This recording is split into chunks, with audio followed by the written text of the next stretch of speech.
Ce matin, j'étais rapidement en train d'écouter le podcast qui est sorti. Donc on est le 23 octobre quand je filme cette vidéo. Et dans ce podcast, je suis en train de vous dire, on part en Roumanie. Eh bien écoutez les enfants, on part plus en Roumanie. Honnêtement, ces dernières, je dirais 2 semaines, ça a été vraiment des montagnes russes émotionnelles. On a fait énormément de choses, on a dû prendre beaucoup de décisions et on a beaucoup perdu, j'ai beaucoup perdu le contrôle sur la situation, sur ce qui était en train de se passer, etc. Et je vais pas vous cacher que ça a été très dur à vivre. Pour vous recontextualiser un petit peu, on a décidé de s'expatrier avec Léo. On a cherché où est-ce qu'on avait envie d'aller, etc. Finalement, on a décidé d'aller en Roumanie. On est parti en Roumanie, du coup, là, début du mois d'octobre. Et ça a été la délusion la plus totale. Je sais même pas par où commencer, je sais même pas ce que j'ai envie de vous expliquer parce que j'ai pas forcément envie d'expliquer ce qui s'est passé là-bas parce que potentiellement, ça donnerait une mauvaise image, etc. Et c'est vraiment pas le but. On adore la Roumanie, c'est un pays fantastique. Du coup, on a passé des super vacances parce que à partir du moment, en fait, on s'est rendu compte tout de suite qu'on n'allait pas rester là-bas. Et plutôt que de se morfondre à se dire putain on a dépensé tant pour pouvoir venir etc. entre l'avion et l'hôtel, on s'est dit on va profiter, du coup on a grave profité, on a fêté nos 12 ans là-bas etc. Enfin voilà, on s'est dit on profite à fond, on essaye du coup de passer des bonnes vacances.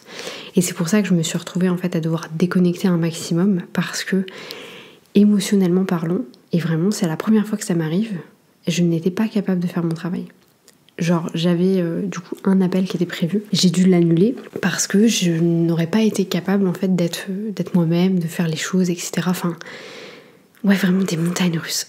Genre je sais pas comment l'expliquer, c'était impressionnant à quel point j'avais cette sensation de rien contrôler. Il faut savoir que moi je sais pas que je contrôle tout au quotidien mais presque je sais exactement ce qui doit se passer, enfin voilà j'ai une organisation qui fait que, et là plus aucun contrôle sur rien. Et ouais cette sensation de prendre du sable et que tout s'en aille, et j'étais là qu'est-ce qu'on fait, comment est-ce qu'on fait, quelle décision on prend etc. Et du coup je vais vous l'annoncer ici je pense, oui parce que là je l'ai annoncé à ma famille, je l'ai annoncé à tout le monde dans tous les cas. Quand on s'est rendu compte qu'on n'irait pas en Roumanie, on s'est dit ok qu'est-ce qu'on fait, parce qu'il faut quand même qu'on fasse quelque chose. Enfin voilà, nous techniquement on perd notre maison le 28 novembre donc il faut bien qu'on trouve un endroit où aller. Du coup, on s'est dit, ok, quel est en fait l'endroit où on a été le plus heureux de tous les pays dans lesquels on a vécu, etc. Parce que, comme je vous disais, ça fait 12 ans que je suis avec mon conjoint, donc on a fait plein de trucs. Et en fait, ça nous est venu comme comment on appelle ça, pas une épiphanie, mais voilà, c'était logique. C'était la Thaïlande. On s'est dit, franchement, on kiffe la Thaïlande, c'est l'endroit qu'on aime le plus. Enfin voilà, vraiment, on adore, c'est vraiment notre place to be. Et du coup ça nous a amené beaucoup de réflexions sur ce qu'on avait envie de faire dans la vie, est-ce qu'on avait envie de retourner là-bas. Faut savoir qu'on y a vécu 2 ans, on est parti un petit peu du jour au lendemain, en 1 semaine on s'est décidé à partir vivre en Espagne. Après on était en plein Covid, pas plein Covid mais à la fin du Covid, donc c'était une situation qui était assez particulière. Et du coup toute la semaine dernière en fait ça a été des oui non, des on y va pas, on y va pas. La décision a été prise qu'on irait. Attendez, je vous explique tout. La décision a été prise qu'on allait y aller, donc je l'ai annoncé à mes parents, je l'ai annoncé à mes meilleures copines, etc. Et finalement, pour plein de raisons que je partagerai pas ici, parce que ce sont des raisons très personnelles, on va pas partir tout de suite. Donc le plan est bien de se réexpatrier en Thaïlande. On a vu avec les visas, on a vu, là je refais mon passeport à l'instant T, etc. Donc on va bien partir, mais pas tout de suite. Pas tout de suite, voilà, pour des raisons qui nous sont personnelles, où il faut qu'on reste ici encore un petit moment. Donc on a de la chance, c'est qu'on a discuté avec notre propriétaire. On peut garder la maison dans laquelle on est actuellement. Donc ça c'est très cool parce que forcément ça nous enlève d'un poids de devoir retrouver un logement, etc. Sachant qu'on ne retrouvera jamais aussi bien que cette maison là où on est. Et voilà, donc expatriation il y aura, mais pas tout de suite. Pas tout de suite parce que il y a trop de choses en jeu. Et en fait justement à cause de ces montagnes russes un petit peu émotionnelles, on a pris une décision extrêmement sur l'affectif en se disant si c'est la bonne chose pour nous. Et en fait, c'était pas... Alors c'était une bonne décision, on était hyper contents avec et on a trop envie d'aller revivre là-bas. Mais c'était pas du tout rationnel par rapport à la situation dans laquelle on est aujourd'hui, que ce soit perso ou au niveau des business. Donc on s'est dit, ok, on freine un petit peu, on va partir, c'est l'objectif. Du coup, au moins, ce qui est cool, c'est qu'on a un objectif concret. Mais voilà, on va pas le faire tout de suite. On va attendre, on va prendre notre temps, etc. La réflexion que j'ai par rapport à ça et que je trouvais hyper intéressant, que j'avais envie de vous partager, c'est que c'est trop bien de prendre des décisions. Et vraiment, moi je suis de la team, vous savez, il faut prendre des décisions, même si c'est faire des erreurs et il faut avancer. Mais il faut avoir une certaine rationalité dans ce qu'on fait. Il faut quand même faire attention aux décisions qu'on va prendre parce que ça peut affecter beaucoup plus de choses et on a déjà fait des grosses erreurs dans notre parcours. Des grosses erreurs qui nous ont valu de perdre beaucoup de temps, de perdre beaucoup d'argent, etc. Faut faire attention.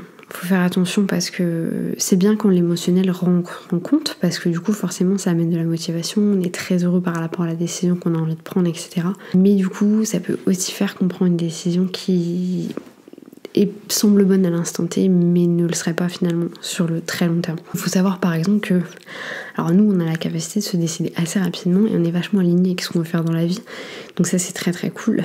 Mais pour vous dire, lundi dernier du coup je suis allée annoncer à mes parents qu'on partait en Thaïlande, le lendemain j'ai annoncé à mes meilleures copines, le surlendemain j'allais refaire mon passeport, le lendemain on décidait qu'on n'y allait plus tout de suite.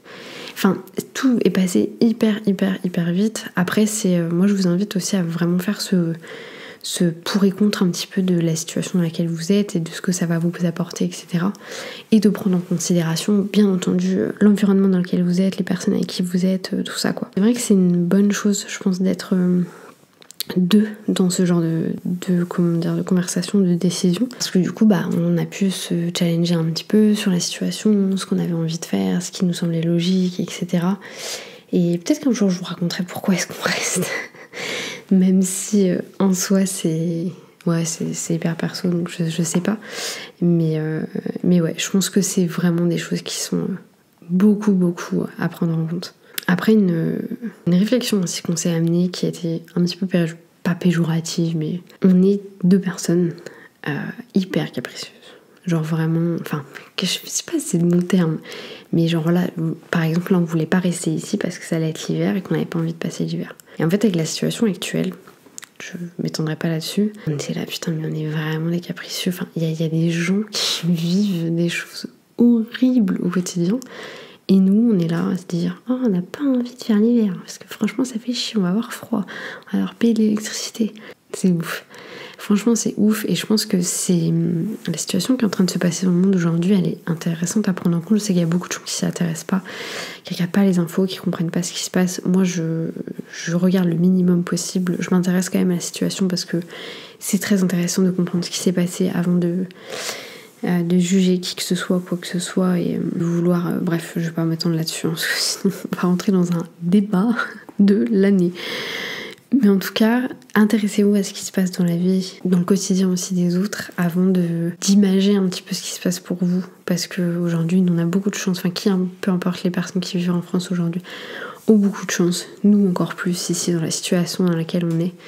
Et c'est pour ça qu'on s'est dit, on peut pas être capricieux. On peut pas se dire, genre non, on a envie de partir du jour au lendemain, il faut qu'on aille au chaud. Alors oui, il faut qu'on aille au chaud, mais c'est pas obligé d'être là tout de suite maintenant. Donc c'est pour ça aussi que on décide de prendre notre temps et puis on sait pas ce qui va se passer cette année. Enfin, encore une fois, par rapport à la situation, on n'a aucune idée de ce qui va se passer. Peut-être que ça va partir en sucette et qu'on n'aura pas envie d'être loin de notre famille, etc. Donc oui, si.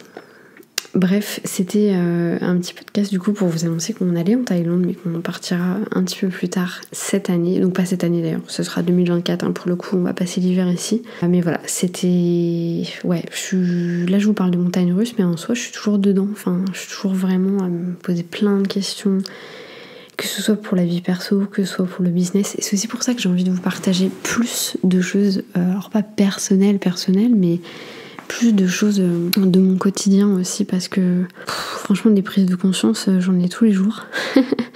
C'est fatigant, mais en même temps je me dis que ça peut être intéressant de vous les partager, qu'on puisse en débriefer, ce genre de choses. Bref, je vous laisse là-dessus pour ce podcast. Pour les gens qui regardent toutes les semaines, vous devez vous dire putain mais elle a la même veste. Alors oui, on va se dire que c'est ma veste du podcast. On va dire que c'est comment on appelle ça, le pull spécial podcast, si vous voulez. Bref, moi je vous laisse là-dessus. Je vous souhaite une très belle semaine. Je vous souhaite d'avoir beaucoup moins de montagnes russes émotionnelles que moi. Je vous souhaite une bonne journée, une bonne matinée, une bonne soirée. Peu importe quand est-ce que vous allez écouter ce podcast. Et je vous dis à bientôt pour un nouvel épisode.